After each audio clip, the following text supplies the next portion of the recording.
This is what Father Christmas does on his holidays. What we do, we grow our beards.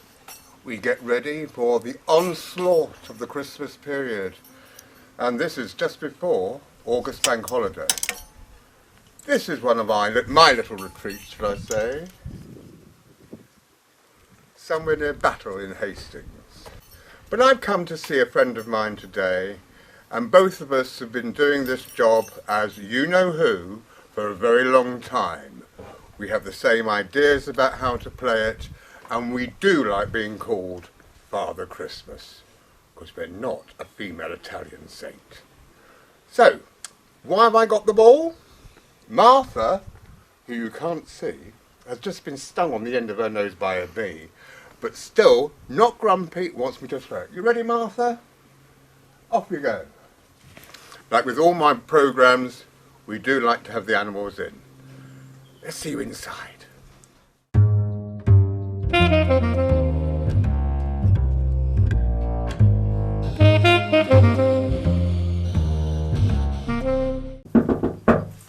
Who's that knocking at my door? What are you doing here? What are you doing here? Well, I feel like I'm looking into a mirror. Hello, Father Christmas. Hello, Father Christmas. Da-da-da-da-dum, da-da-da-dum, bum, da-da-da-da-da-da-dum, Real big spender. That's the big spender one. That's the wrong one. Look it. Oh, that's It's still the big same. suspenders. Oh yeah. Right. So you're taking that off. Yeah. And don't you just these are leather. These are leather. Love the leather. And the reason I use these, Simon, is because this is Simon Cornford, by the way, not Father. Well, we are both Fathers, because the white cotton ones don't last 2 minutes, and these are called leather Masonic gloves. Masonic. They're from the Masonic. Are they? Yeah. But those white ones, those cotton ones, they're nylon in fact, and they make your hands awfully sweaty and horrible. And I can't stand sweaty hands. Go on then, pull. Oh, there we are. Right. Throw in the glove. So, here we go. Now, ladies and gentlemen, we're now... Oh, nice shirt, dear. Not a very good... Trying to get this off, sitting down in this heat, and it is a humid day today, Simon, isn't it? It is a humid day today. Here we are. Here we are. Simon, we've got that off. Yeah. Okay, dear. We've got that. You feel better for that? I do feel better for that. He's probably thinking he's lost 2 stone, but it's not possible at all. But ladies and gentlemen, right, both well-known Father Christmases that we've been doing for many years. 7, 8, 9. I reckon I've done nine seasons of Father Christmas. Yeah. But of course we had 2 off because of COVID. Yeah, but I actually go further back than you. What do you do? You're a lot older than I am, dear. Did I hit the nail on the head? But nobody knows how old Father Christmas is. Well, I always use the adage when they ask me how old you are. I always seem to come up with the idea of being 249. Do you? And I don't know, honestly. Where it comes from. I don't know where that comes from. Well, my answer to that is because kids often ask you, how old are you, Father Christmas? And you say, well, I think I'm about 249, but I started counting last week and I lost count and I fell asleep and I don't really know where I've got to now. You see, that's the way around it. That's the magic of doing it. That's the magic, the magic of the Father Christmas. But I think before we proceed, of course, this is the Marc and Chums. This is actually number 8. And no title yet. Probably ho ho ho. But we've been to Lidl's. Is it? And Simon's lovely wife, and I've forgotten her name. Lizzie. Is this a promotion for Lidl's? No, really cheap, but he's very generous, as you know. Lizzie, Father Christmas, Mrs. Claus, Mrs. Father Christmas, actually said, "Oh, we're going to have a drink." And what did you say when I said your wife? And what did you say when you said your wife just said to me, "You're not going to have a drink"? And what did you say to me immediately? Well, I'm not going to have you sitting in my house drinking without me. It wouldn't be right, would it? I mean, hospitality at home. Yeah, it's pied d'or. En France, it's a merlot et un chevalier de Font-la-Verte. Have you ever Try saying that when the pub's shut. Have you ever... I've actually done a couple of Father Christmases in French. I did one in French. I've done several in French, but a couple in Spanish as well. What, when you've been in a... When I've been dressed up. Yeah. Perhaps you should go. Think of me, dear. Yeah. Mind the white carpet, because that will get Mother Christmas very upset. Right, let's just have a quick toast. A little toast. Yeah. First of all, I want to say thank you to Lizzie and Simon for allowing us into your wonderful and beautiful home, which of course now my director Stephen and I just discussed immediately without even asking them. This is going to be another location for one of our films, isn't it? If you say so, Mark. And you're both going to be in it, yeah. Salute. And Simon and Lizzie and Martha, who's just had a bee sting on the end of her nose, just gone for a walk with Lizzie, is going to be in it too. That's wonderful. Thanks for having us. Pleasure having Lizzie, she's just putting a thumbs up. I thought you were going for a walk. She is going for a walk. She's walking around this place in her bare feet. You've got bare feet. I've got bare feet. I don't like shoes particularly. And to our lovely director. Cheers. And to your lovely director. Cheers, Stephen. Cheers. You know, I told you I was feeling a bit bilious earlier. Just had that. I feel wonderful. Do you think that one needs to settle my stomach? Cures everything. Right now, Simon, you and I go back many years. Yes. Not as many as people think, but it's like we've been chums for Christ knows how many years. But we have been friends in the period that we've known each other. Was it 2017 you and I got together? It's not long. It's about 5 years ago. And we met. But it seems like an awfully longer time than that, that's for sure. We first met at the audition. We all had to go to this audition in bloody London. That's right. And you'd already been doing it. I'd been doing it for years, and I was sitting there with Paul Cleveland going, oh, why the fuck am I auditioning for this? I've been doing it for, as long as bloody Father Christmas. Yeah. And we all had to get together, didn't we? With two Father Christmas, one playing the child. Was that, did we do it at Pineapple Studios or something like that? It was somebody, Pineapple. It was Pineapple, wasn't it? And there were loads of us. And we had to dance, and I thought, what's Father Christmas doing dancing? We're sitting in a bloody chair on a throne. Oh, we did that bit as well. That was later, I think, wasn't it? Yeah, and then we didn't do that. That was the audition. Yeah. And we sort of said hi and all that, and luckily, I think that they chose the best out of a bad bunch. But it seemed odd to me that people had already been employed by, and this is Lapland UK. Yeah. The company, we won't go into too much, but the people that ran it, the Battle family, were just the nicest people you could meet. Certainly. I think we could leave that there. As for some of the staff, that's another story. Yeah.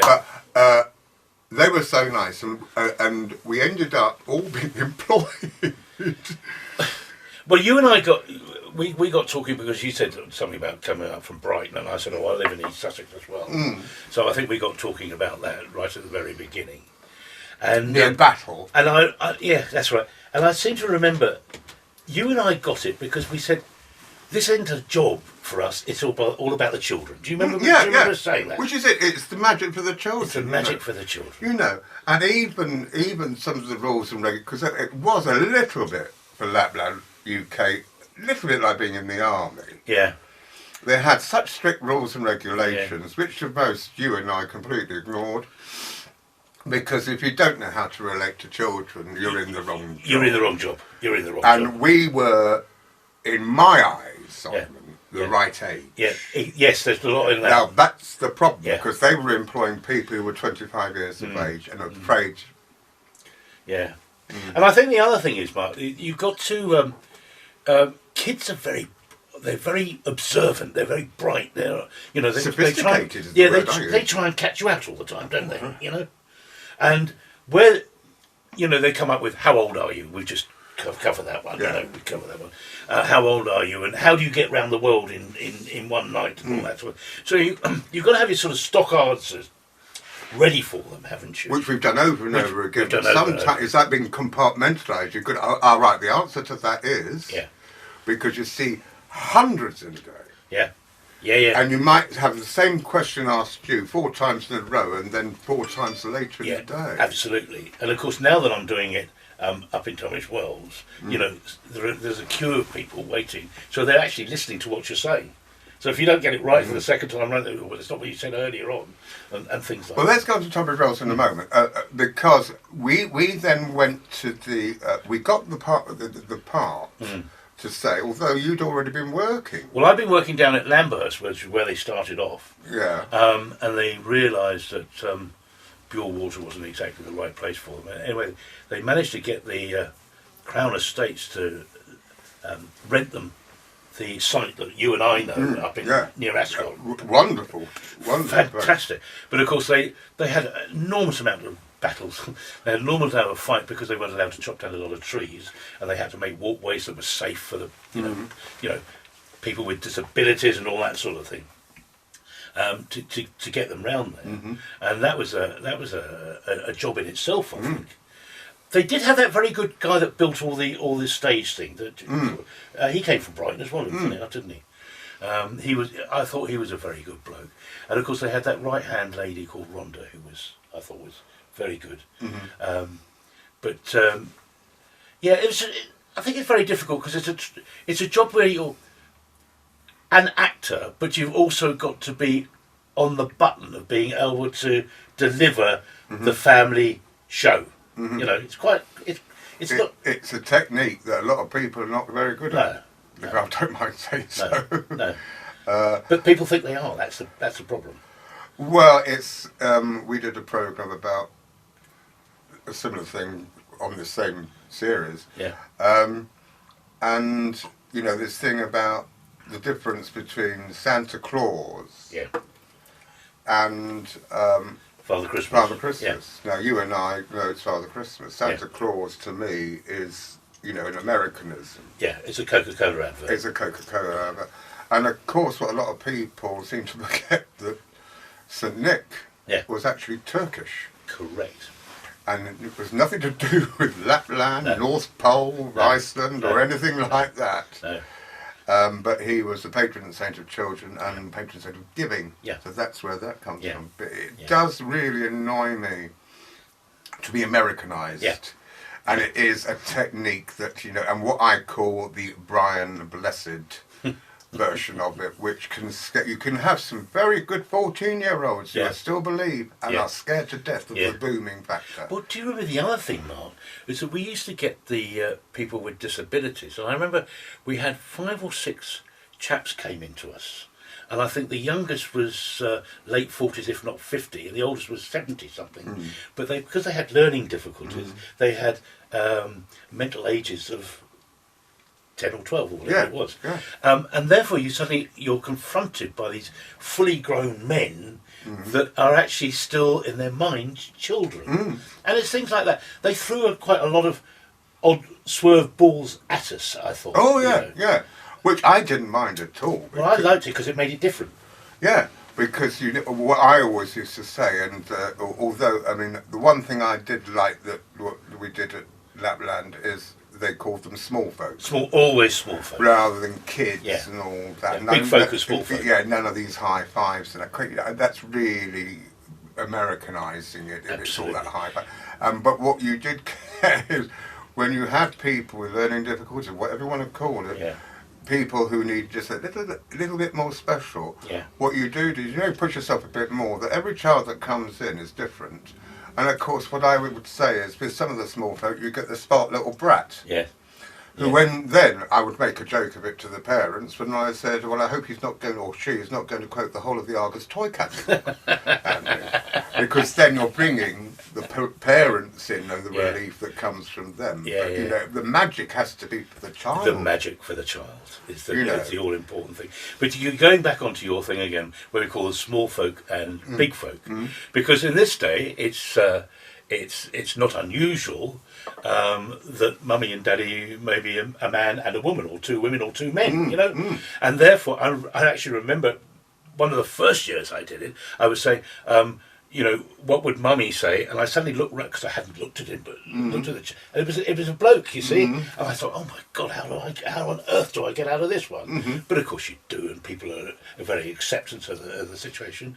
I mean, we had some famous actors and film stars and pop stars through there with their children and that sort of thing. You know? A certain Mr. Furness and a Mr. John came in. I remember who actually, David Burton, who you know, and we've worked with. He did a couple of shows at Panto, because he does Panto, with a certain lady who is, and I won't mention her name, but she played a trumpet on EastEnders a lot when she was a child. You know who I mean? Yeah. I'll just say Sonia. Yeah. And she came in with they hadn't got married, with their little one. Yeah.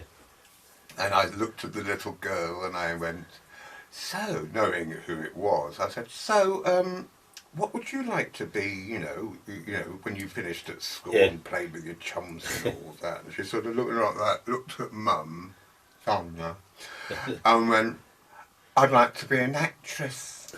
And I went, and I sort of luckily was able to raise an eyebrow, and so did raise an eyebrow. And she said, the little girl, I can't remember her name, and it's not fair to mention it, she said, would you like to see Mummy's ring? She's just got engaged. Well, of course, you know what's going through my... Thank God you said engaged, was what was going through my mind. I then looked and I said, and the fiance's sitting next door, and he's the dad as well, so that's not a problem. So I wasn't in turmoil. Looked at this bloody great big diamond, and I looked at her and I said, I bet you didn't get that from Ratner's. Absolutely. And of course, they loved it. They fell apart. Because that is what we're saying, how far you can go. You've got to judge it, honestly. Everything. One of my lovely little stories like that, you get the card that come in, and it was the Duke and Duchess of Wessex, is it? It's Simon, Edward and Mike, well, I did them as well, but it was Mike Tyndall and Zara Phillips. Anyway, they bought Princess Royal's daughter. Yeah, they bought their little daughter called Mia, who was like toddling age, etc. And as much as I was trying to engage Mia in conversation, she wasn't interested in me. She was looking at the lights and the presents and everything else other than what was going on. I have to say, Mike and Zara were on their knees, talking to each other, brilliant with their little girl, etc., etc., as they would be. And all of a sudden, she found the old fire tongs at the back of the stove, that we had and she's banging it. She thought this was brilliant, banging it all the way around. So eventually, we had a lot of laughter about it. I gave her her present, etc. And as they were leaving, I turned to Mike Tyndall. I said, I have to say, I think that's the first time I've had my chimney swept by royal consent.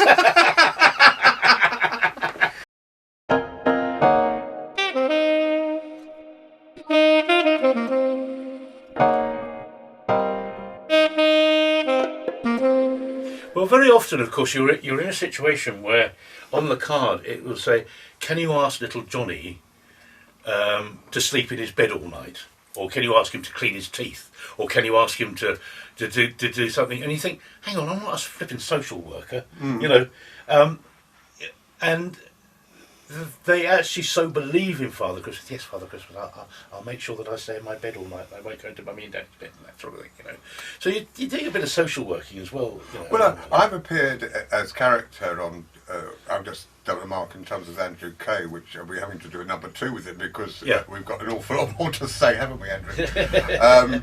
And brilliant and all that. And I've done a couple of his TV shows. And of course, although it's only for local television, one tends to give away their own Father Christmas secrets, which I don't mind, because as long as that's passed on to people who will take over from us and all that and understand the magic of it, that's what you do.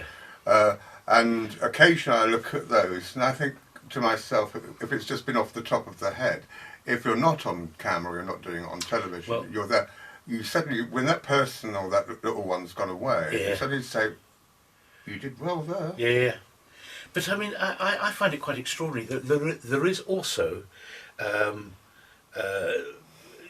people coming up now that have children that say, it's all a lie. You shouldn't have ever believed in Father Christmas. It's all a lie. And how horrible is that? It's basically, it's a wonderful thing to tell children. Yes, of course it's a lie at the end of the day, but it's giving children great smiles and great belief in something going to happen to them on Christmas Day, and and you will remember to make your bed at night and that sort of thing. And so you're doing that sort of social skill bit as well. But I really don't understand the reasoning behind. My wife's got a friend who actually turned around to her children and said, "I don't believe in Father Christmas. It's all a lie, and big people shouldn't tell you lies like that." I mean, that's disgusting in my opinion. Anyway. Moving rapidly on, Well, no, I agree, because it's in the similar situations we've had in recent times where it's all come. I'd have done a show with Paul Tate, who was on Britain's Got Talent, Yeah. and Dame Nation, Yeah. and all that stuff. Marvellous, with the wonderful Pat Moss over at hers in Shoreham.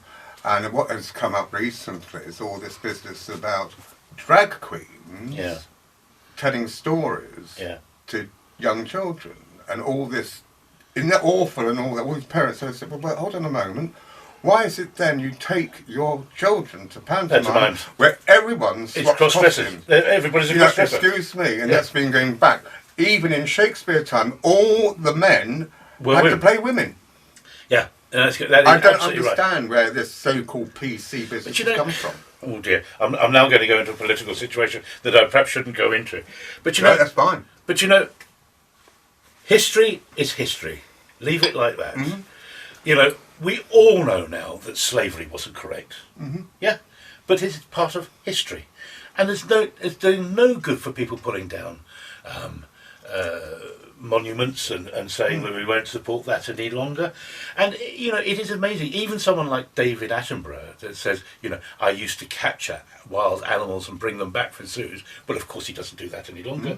But back in the day, that was the accepted practice of carrying on. I used to smoke. You know, I know you still do, Joe, but I used to smoke. But you suddenly find out that probably it's not very good for you. And then you can make your own mind up about it, you know?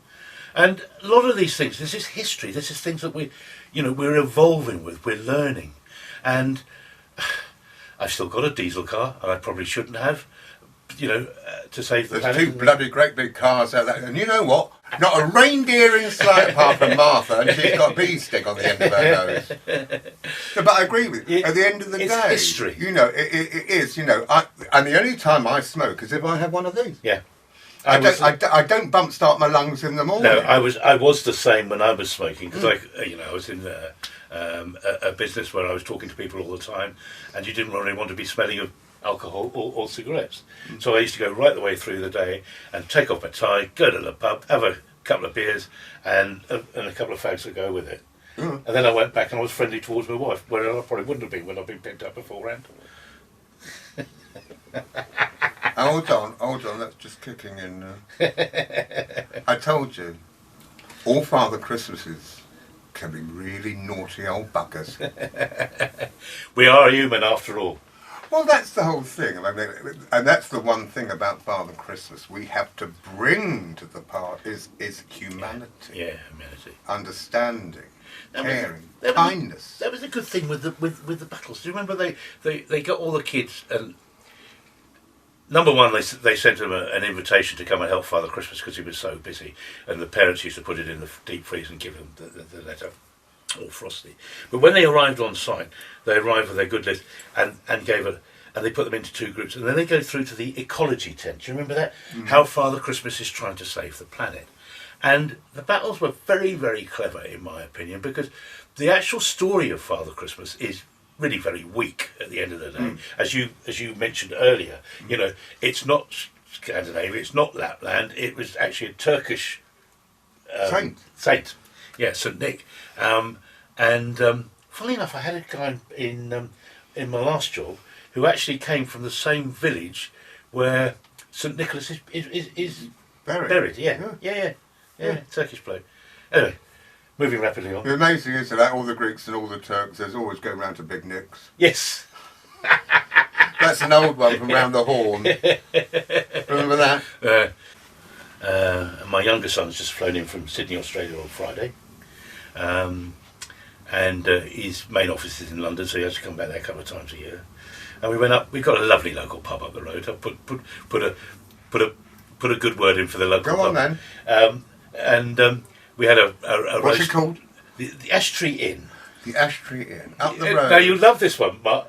You love this one. Have we got the postcode? It's the Ash Tree Inn, Brown Bread Street, Ashburnham, and it's TN33. And you have to look the last bit up yourselves. He got an absolutely 5-star chef in there. Yeah, 400 yards up the road. And he's got a 5-star chef in there, and the food is immaculate at the moment. And the most important thing is they keep a very good pint of Harvey's. That would which be is a lot to made. you. Well, Lewis. Harvest does, because obviously Harvest comes from Lewis. Lewis, yeah, Lewis Brewery. I was weaned on it, you see. It's like mother's milk to you. It is mother's milk to me. Yeah. Right, that's now. Of course, then after certain situations at Lapland, Yeah. I decided to move on Yep. for whatever reasons. Yeah. You know them. Yeah, yeah. That is between you and the Yeah. gatepost. I think mainly because it wasn't the kids. I loved the kids. Sorry, the small folk and the adults. One or two of the, shall we say, production staff Yeah. left an awful lot to be desired, Yeah. and rather treated, as us as the front line of Yeah. the whole thing, Yeah. as if we had just, our heads Appendages. we were just, we weren't really important. Extras. Because of course, we were the most important part Yes. of the whole thing. That's what people came there for. So on that particular occasion, which was in fact my third year, Yeah. I decided halfway through, like, it's time to go, Yeah. and I left. You stayed on, Yeah. and then I think, and it's a bit of a way for me from Brighton to get to Yeah. Ascot. Yeah. And for you, mind Even you, further. it's even further. Yeah. Because you're right in the middle of the country. Yeah. But then we kept on speaking, you and I, didn't we? Yeah.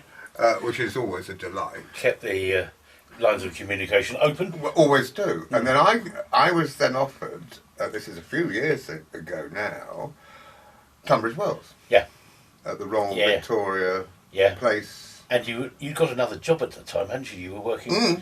I think you were working at Roding's Girls' School, weren't you? I was working at Roding as a cleaner. I was cleaning. Oh, I didn't realise you did the cleaning job.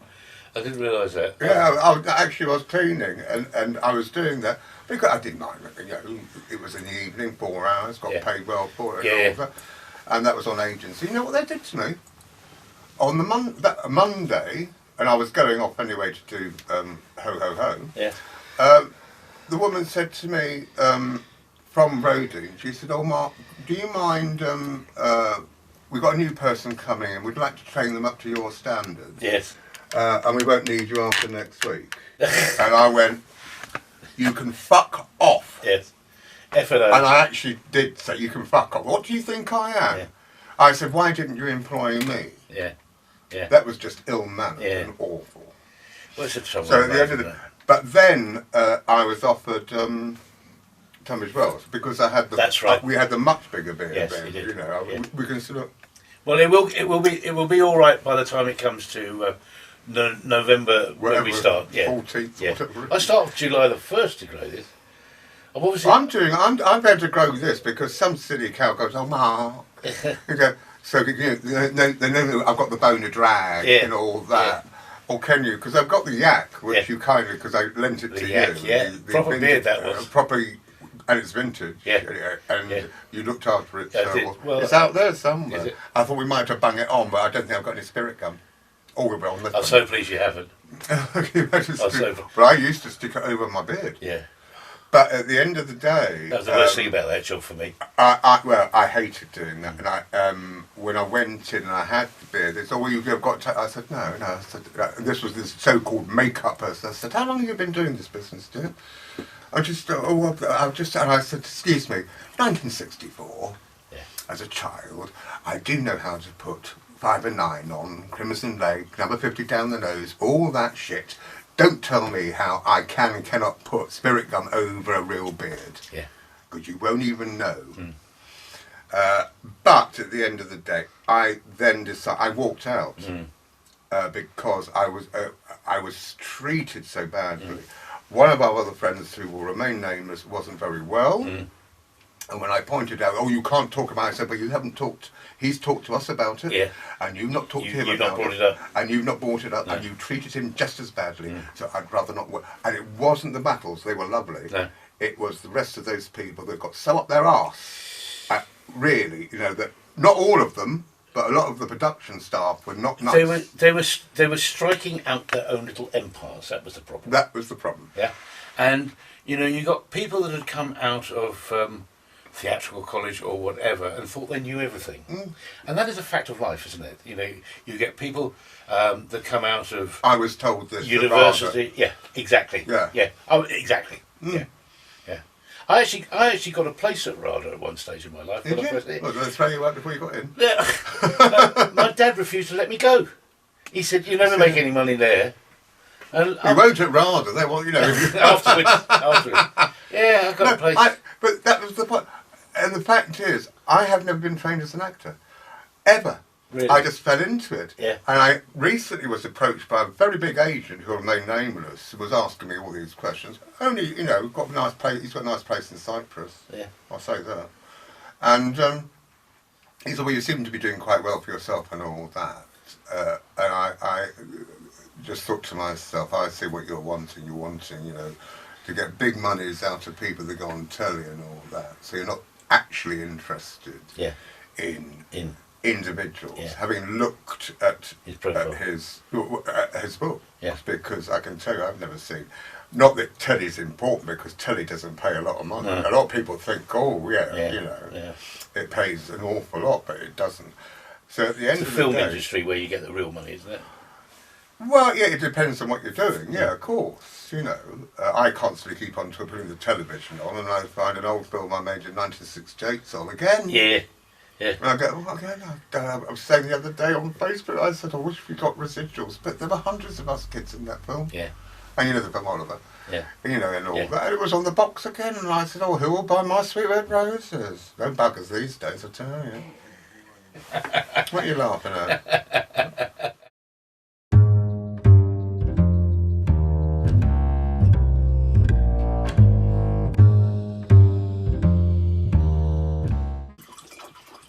He's got a lovely nose. He's got a lovely nose to it. Black Stump is basically, it's when the Abbos talk about the last place where there's living memory. It's the Black Stump. You don't go beyond the Black Stump or something like that. Anyway, so you mean Aborigine? Aboriginal? Oh, no. What do we call it? People. Indigenous people. That's the word I'm looking for. The more wine we drink, the worse indigenous becomes. I've just seen, because one of my favourite films is Priscilla, Queen of the Desert. Oh, it's that wonderful film. And the lady who played, do you remember they're sitting and they're all in the Bona Drag? Yes. And all that. And they're coming down to have a drink, and that woman looks like a really butch lesbian. Yes. I don't want you sort of people in here. No, it's not right. And she's pissed out of her head. Yeah. Well, she's still alive, and they made that film. And there she's sitting like a grandmother, all made up. And she said, I just like to have a bit of fun. Yeah. Loved it. Was it? Tell me. I seem to remember, because it's quite an old film now. Wasn't it Tony Curtis was in that? No, it was. Oh crikey! It was a very macho bloke. It was a guy from Neighbours, and it was Terence Stamp. That's right. Who played that? Yeah. Beautifully. It was rather like you get people that you wouldn't expect to see. And what was that Kinky Boots? Do you remember that? Which was done by that fantastic Northern actor, who's Sean Penn. Is it Sean Penn? It could be Sean Penn. And there's a big hard. And what you wouldn't think, all those films. Yeah. Even I met Patrick Swayze once and lived, and he played. He was in the sort of Priscilla, Queen of the American version of that, and all that. He was very small. I met him in Abu Dhabi. But isn't it amazing? I mean, that's true acting in my mind. And I love, for instance, Dustin Hoffman. For instance, the different roles that he's done. From Midnight Cowboy, wasn't it? Yeah, Where he was, the Ratso, the old Papillon. name. Yeah, Papillon. That was an amazing film. I think that would be one of my top few films. That one, Papillon. Papillon would be beautiful. I mean, the book was great as well, wasn't it? And of course, The Graduate. The what? The Graduate. Yeah. Oh, yes, of course. Yeah. Which was his first film. Yeah. But he was amazing. How he was. You tell me, what's that called? A real actor, a real professional. Well, they like to do the method. Method acting. That's what. Well, they did. He was in a film called The Marathon Man. With the tooth. Olivier. Was that something with the tooth he took out or something like that? Yeah, and Olivier's Ping, oh, and all that. And he had to look really sweaty and all that. So as the marathon, he was running around doing it. And Olivia looked at Larry, bless him, looked down at and he said, I can't get it. He said, oh my dear boy, why don't you just act it? There was two different styles. I'm going back in time now because I'm getting on in time, but we had some fantastic. We had probably the best actors in the world at one point, but the Americans actually have now come in, and with people like Robert De Niro and Dustin Hoffman, etc., etc. I mean, it's much more your subject than mine, but just looking at it from a Philistine outwards looking in again, you suddenly think that the Americans are actually nearly caught up in some way. Well, I am very lucky. Even some of the people I idolised and always had the fancy for being homosexual irretrievably, both on television and all that. They're chums now. They're mates, and they're all in there. They're knocking on. And one of my dear friends is Christian Roberts, who was in To Serve with Love with Sidney Poitier. Okay.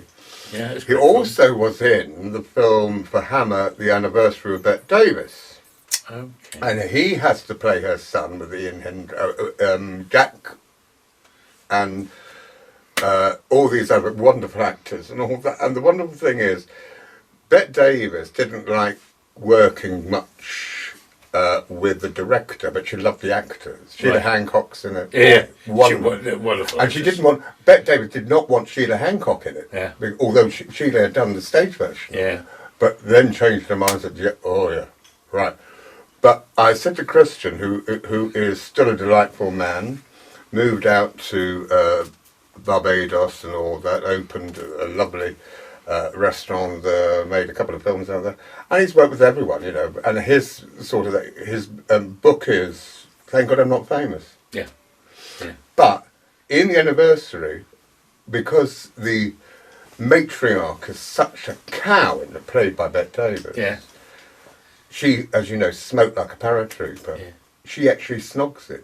Oh, really? And I have to point out on one occasion when I spoke to her, I said, what was it like snogging Bette Davis?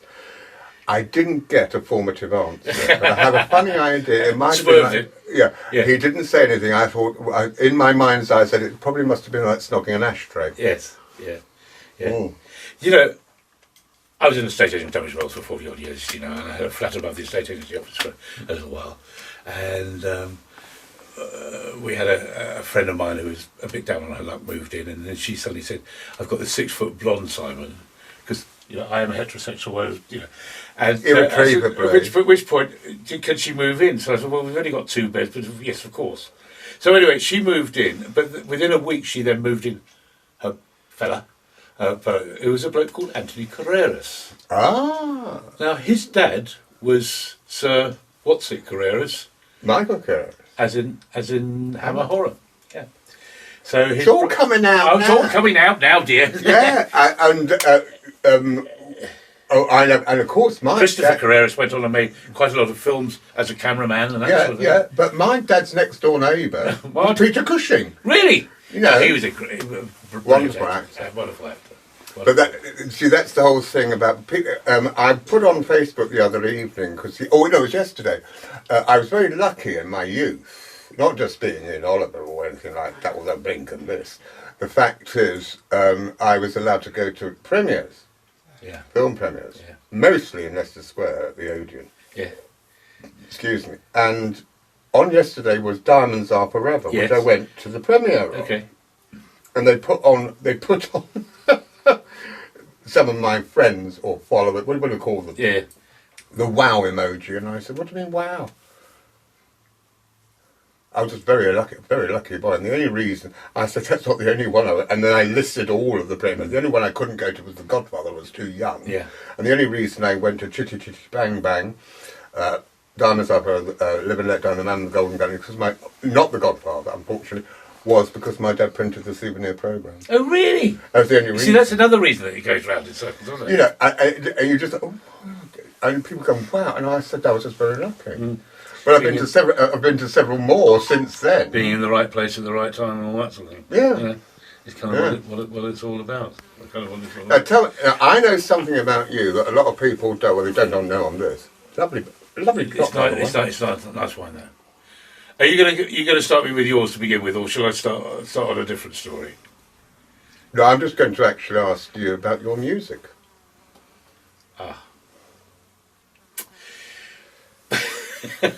Well, I suppose Apart from being an estate agent. I've always sung.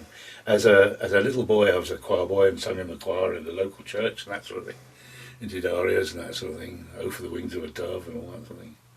And then, of course, you get to about 13 or 14 and your voice breaks, and I could not sing a note. I could not find a key anywhere.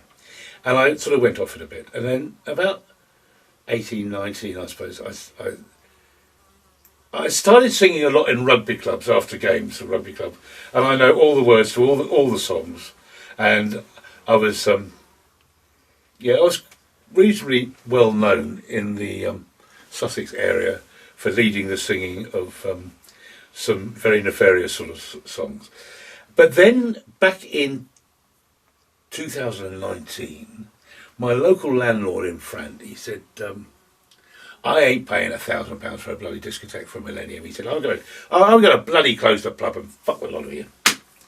So somebody said, well, I can play a bit of guitar. And somebody said, well, I can play a bit of piano. I said, well, I can sing. So, well, why don't we do something about this? So as a joke, we went and started a little band. And we did it in my front living room when I lived up in Frant.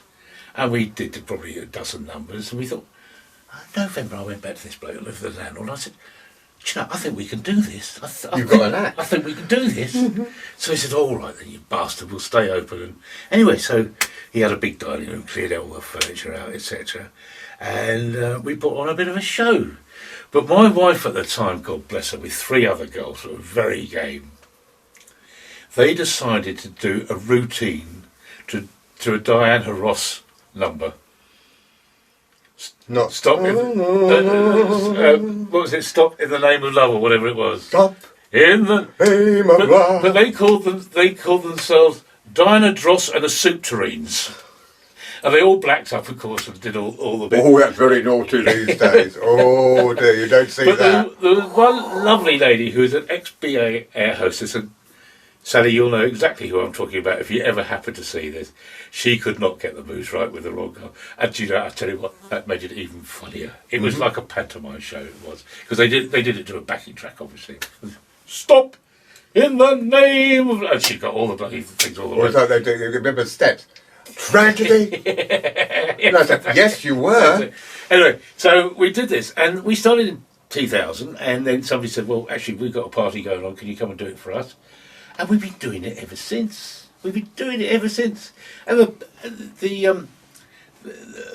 the group is still essentially the same. The drummer's still the same, and we've changed guitar player, with the bass player still the same, and I'm still the same. I can't do it like I used to do it because, you know, 22 years ago, and I've got a wonderful lady singer that sings with me now called Sarah, and she is just electric, and she carries the complete bloody show, to be honestly truthful. And the drummer loves drumming when she's wearing a short skirt in front of her. So that works. Anyway, I want to tell you about a little story. I want to tell you a story. Here we go, all right. Okay then, tell me a story. So I'm trying to become a chartered surveyor. I'm at Ewell Tech, which is now part of Kingston University. Ewell Tech. And I go and get a job just down the road at Chessington Zoo, right? And I go for my interview, and they say, well, what experience have you got with animals? I said, my dad's got a 1,000-acre farm down in East Sussex, which is a complete lie anyway. Yeah? So they said, we'll put you on the cattle section. So fair enough. So day one I turn up there, and I'm basically I've had horses and that sort of thing in my time. And I'm mucking out camels and bisons and wildebeest, and we had llamas and that sort of thing. Basically we're shoveling the shit. Shoveling the shit, yeah, shoveling the shit and making up in the stables, making up the bedding for the stable, feeding the animals and that sort of thing. And a bloke comes along, funny enough, he wasn't a bloke that was dissimilar to your friend here, young Stephen. And he puts a camera through the wire and he said, excuse me, Mr. Keeper, can you put one camel going into one stall and the other one coming out the other one, making it look like a long camel? Really? Are you sure? Anyway, he chucked a fiver through the... I'm going back there, I'm probably going to talk about 1970. Dr. Doolittle. It's Dr. Doolittle. Probably 5 of it, I was a student, 5 of it quite a lot of money though. So, so I did it. Fortnight later, the senior keeper comes up to me and he said, yeah, Simon, what's all this about you making money out of our animals? I ain't got a clue what he was talking about. And suddenly the penny dropped. And he said, well done. He said, because it was the guy from the BBC and he wants to employ you and 2 camels to go up to Shepperton Studios for, I think it was the Theatre of the Month thing they used to do at the time. So, fair enough, okay. So anyway, this horse box arrives and we put the 2 camels in the horse box too. And up we go to Shepperton Studios, right? So we get to Shepperton Studios and basically it's an Arab souk is what it's about. And there's probably, I don't know, 300, 400, 500 extras there.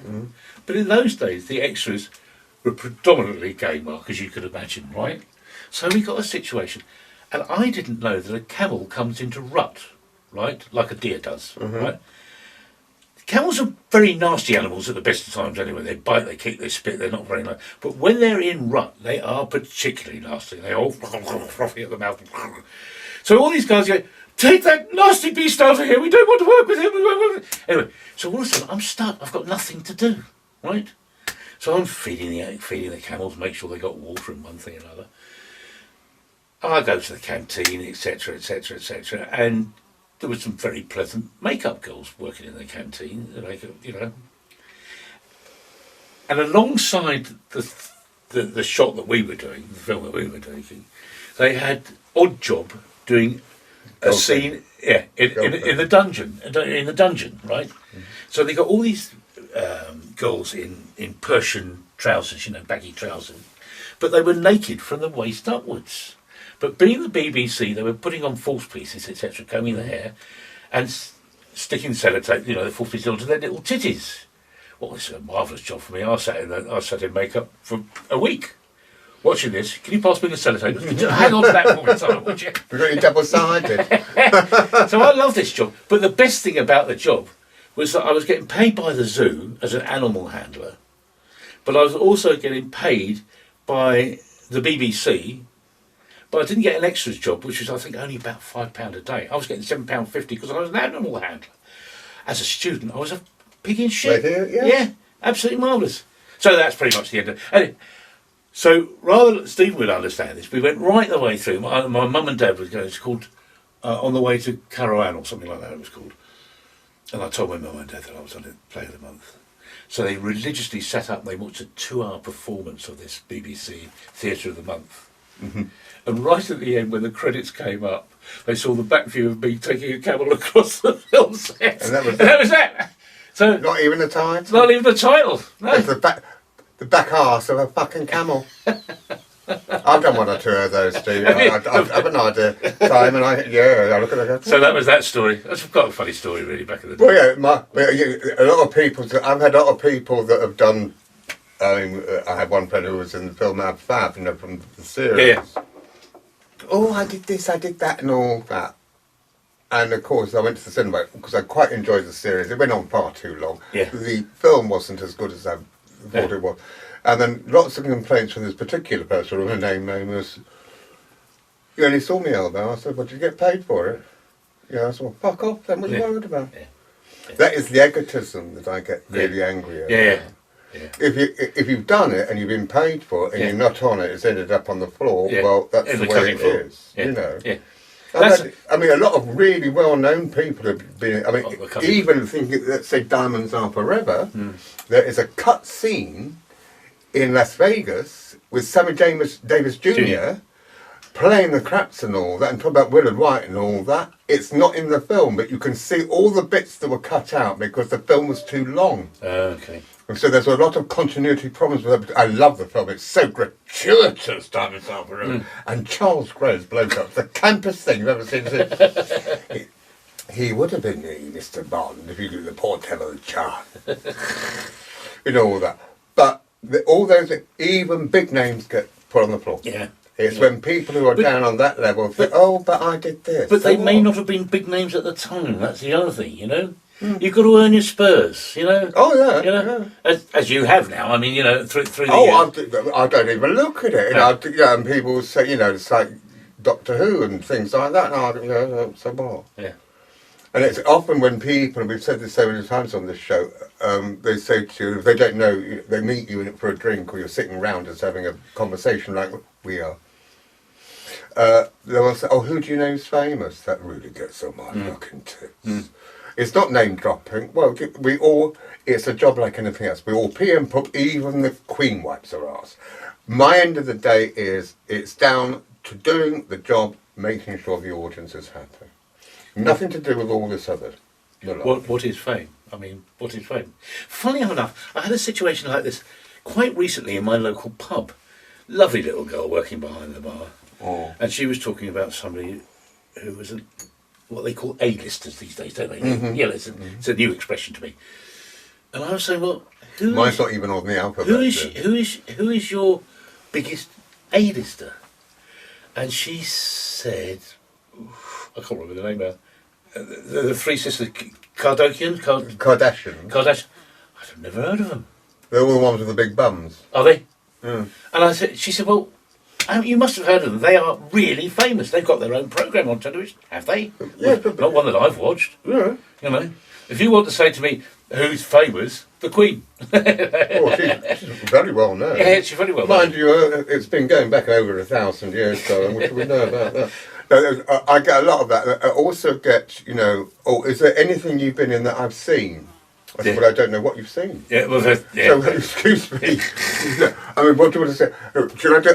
I'll bring a copy of my CV. You can have a look at that rather than ask. Because fame, it's like stripping for fame and all that. No, you just do the job. Yeah, and of course, fame, as I was just saying with this Kardashian thing, it's different for people at different levels and different ages and all that sort of thing.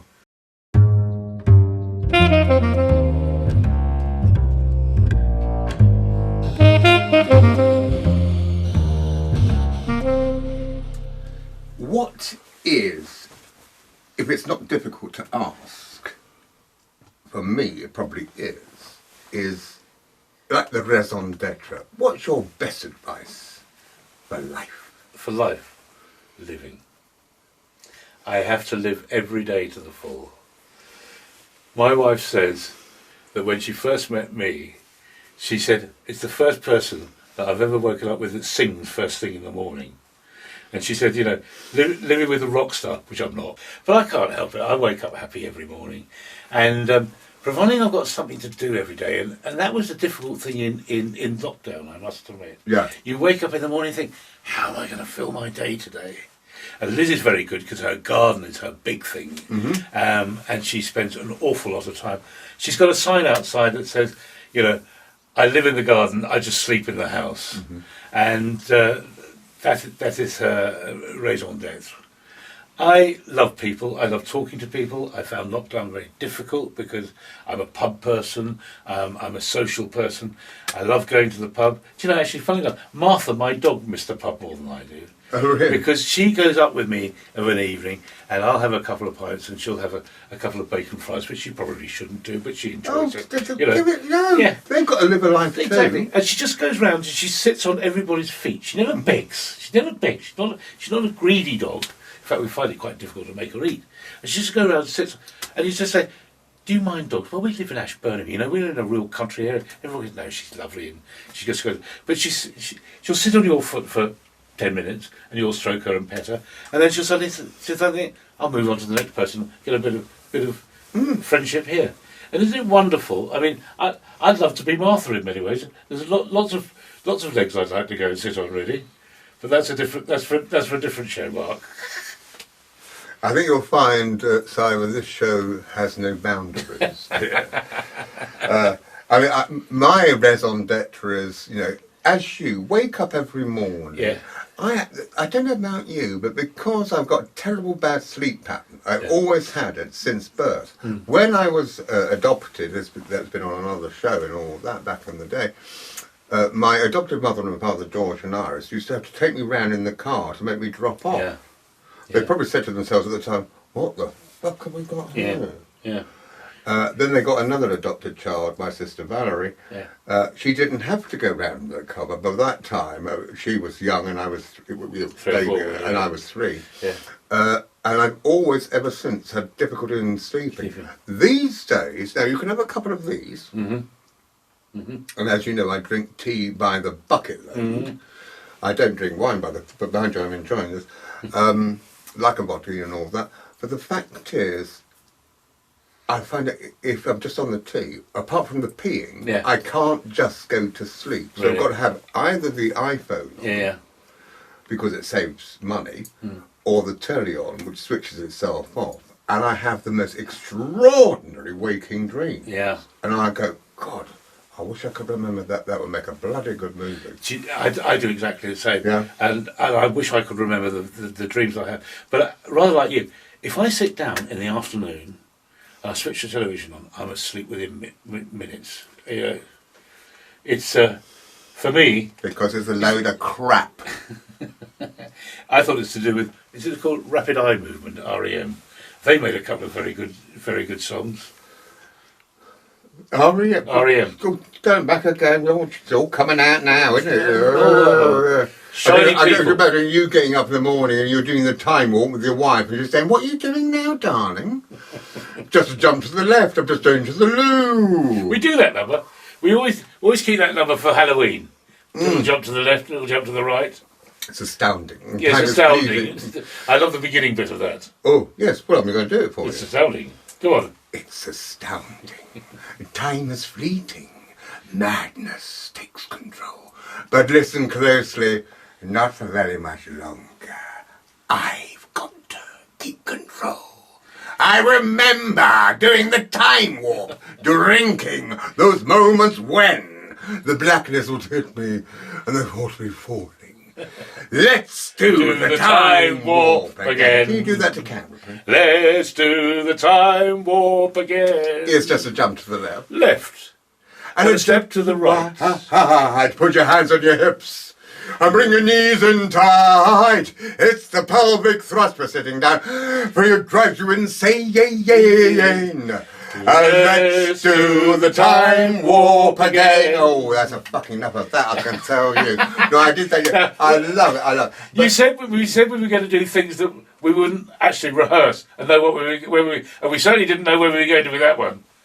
Well, the wonderful thing about you and me, Simon, we've never fucking reversed. It's that fucking Australian one. Cheers, mate.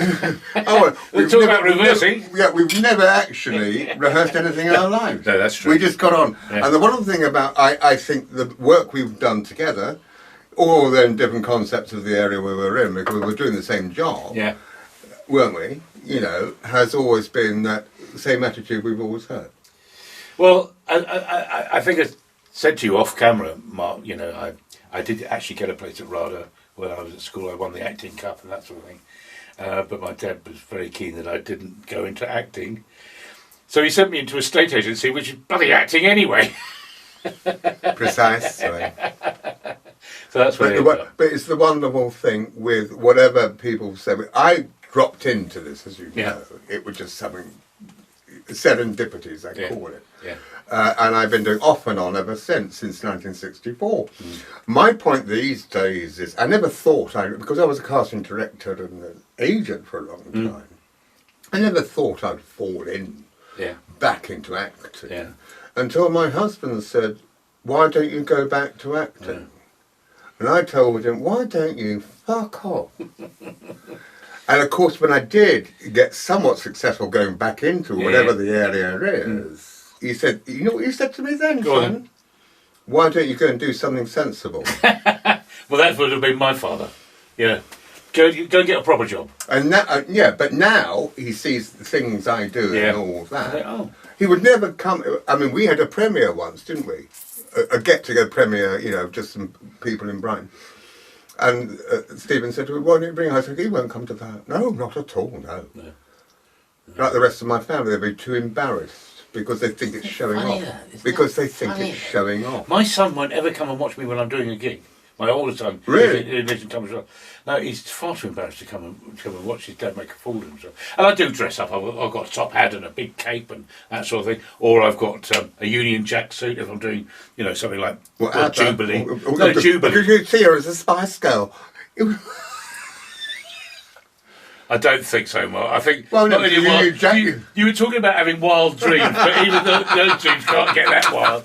But it was a Spice Girl. She's all up ginger spices, all in her jack. But when was it? The Jubilee back in the beginning of June. I did 3 gigs in 24 hours in my Union Jack suit with a bandana, Union Jack bandana, and that sort of thing. And my dear girl singer, God bless her, she found herself a Spice Girl dress, and she looked fantastic. But so did I. I was going to say, you probably upstaged her anyway. No, she's a little... But isn't that marvellous? You see, we you and I have known each other only since 2017. So we worked out, yeah. And friendship's friendship. And that's what I want to say on this particular thing, that friendship is more important than just doing what we call the job. You've got to be kind, and certainly in the stuff we do, kindness, understanding, and this, listening, is the most wonderful Which, thing. Mark, I have to say, brings us in a full circle right round to why we are Father Christmases. Yeah? Yeah. And long live the magic. Hello, Father. Hello, Father Christmas.